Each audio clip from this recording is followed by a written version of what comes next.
La mythologie à Versailles. Au XVIIe siècle, la mythologie à Versailles était très importante, très présente, en particulier la mythologie gréco-romaine. La mythologie présente à Versailles est de la mythologie grecque car il y a des représentations des dieux, statues, peintures, toiles, sculptures, pièces de théâtre, fontaines. Les œuvres sont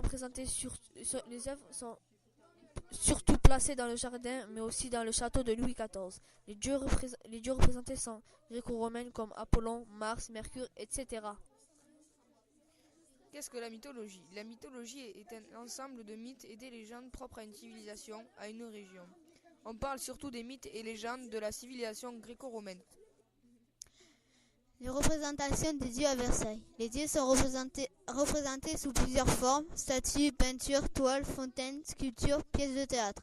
Louis XIV se compare et se représente à des dieux gréco-romains: Apollon, dieu de la beauté; Mars, dieu de la guerre; Mercure, dieu du voyage, des voleurs et des marchands; Poséidon, dieu de la mer et des océans; Dionysios, dieu du vin. Celui en qui se compare Louis XIV est Apollon, car Apollon est le dieu de la beauté, des arts et du soleil. Louis XIV eut l'occasion d'incarner Apollon à 2 reprises, dans les ballets des noces de Pelée et de Thétis, et dans la comédie Ballet Les Amants Magnifiques.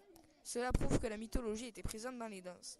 Versailles regorge de références aux dieux antiques: salon d'Apollon, bain d'Apollon, bassin d'Apollon, parterre de Latone, statue d'Apollon. Louis XIV se compare à Apollon car il est le dieu de la beauté, des arts, de la lumière et du soleil.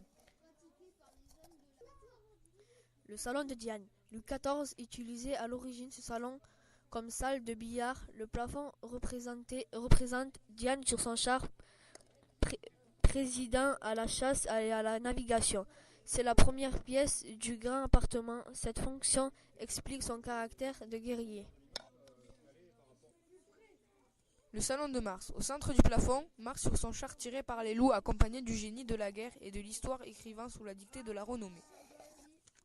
Du côté gauche, la victoire soutenue par Hercule est suivie de l'abondance et de la félicité. Du côté droit, la terreur, la fureur et l'ire poussant la crainte et la pâleur. 2 grands tableaux ont retrouvé leur place de chaque côté de la cheminée. La famille de Darius au pied d'Alexandre. Ce salon était réservé les soirs d'appartement aux jeux de la famille royale.